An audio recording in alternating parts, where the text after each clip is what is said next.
নমস্কার, স্পেশাল রত্নার রান্নাঘর। আজকের আমি একটা রান্না দেখাচ্ছি, রান্নাটা তোমরা দেখতে থাকো।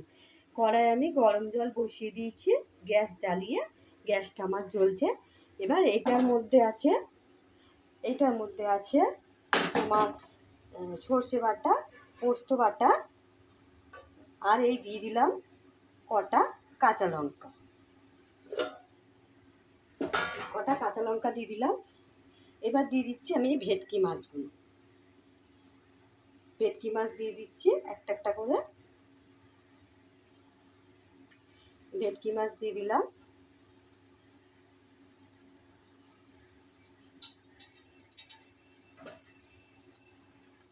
এবার আমি ভেটকি মাছটা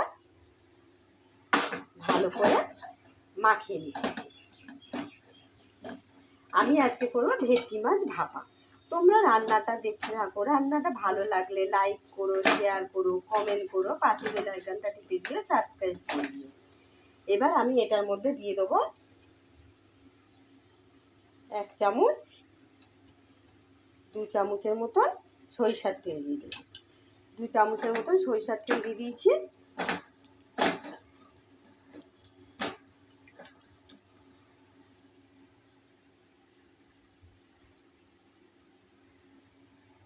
এবারে দিয়ে দিচ্ছি লবণটা, স্বাদ মতন লবণ।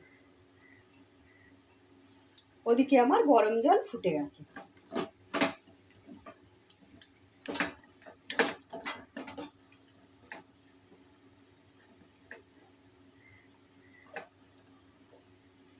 তোমরা এইভাবে ভেটকি মাছ ভাপা করো, দেখো ভালো লাগবে। ভালো লাগলে লাইক করবে, শেয়ার করবে, কমেন্ট করবে, পাশে বেল আইকনটা টিপে দেবে, সাবস্ক্রাইব করবে। এবার আমি মাছটা এই কড়াইয়ের মধ্যে বসিয়ে দিলাম, দিয়ে আমি 5 মিনিটের মতন ঢাকা দিয়ে রাখছি। 5-10 মিনিটের মতন ঢাকা দিয়ে দিলাম।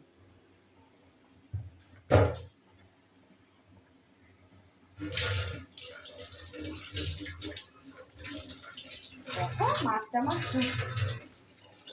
এইভাবে তোমরা ভেটকি মাছ ভাপা করবো। তোমরা কাতলা মাছ খেয়েছো, রুই মাছ খেয়েছো, ভেটকি মাছ ভাপা রান্না করে খেয়ে দেখো, দেখবে অসাধারণ লাগবে। রান্নাটা ভালো লাগলে লাইক করো, শেয়ার করো, কমেন্ট করো, পাশে বেল আইকনটা টিপে দিও, সাবস্ক্রাইব করে দিও। আশা করি তোমরা সবাই সুস্থ আছো, ভালো আছো। রত্নার স্পেশাল রান্নাঘরটা দেখতে হলে তোমরা চ্যানেলটাকে সাবস্ক্রাইব করে দিও, পাশে বেল আইকনটা টিপে দিয়ে সাবস্ক্রাইব করে দিও। কমেন্ট বক্সে তোমরা কমেন্ট করে জানিও। আমার এখন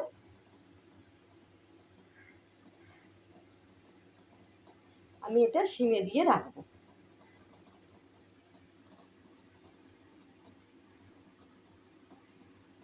তোমরা এইভাবে ভেটকি মাছ রান্না করে খেয়ে দেবো, দেখবো অসাধারণ লাগবে।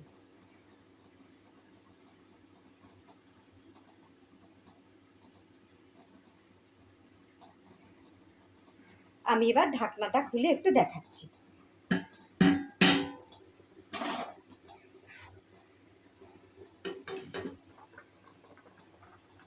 দেখো তোমরা মাছটা কিরকম হচ্ছে, কালার আসছে। আমি আবার ঢাকা দিয়ে রেখে দিলাম। দেখো আমার রান্নাটা হয়ে গেছে কমপ্লিট। আমি এবারে রান্নাটা ভালো লাগলে লাইক করো, শেয়ার করো, কমেন্ট করো, পাশে বেল আইকনটা টিপে দিও, সাবস্ক্রাইব করে দিও। আমি ব্লগটা এখানেই শেষ করলাম।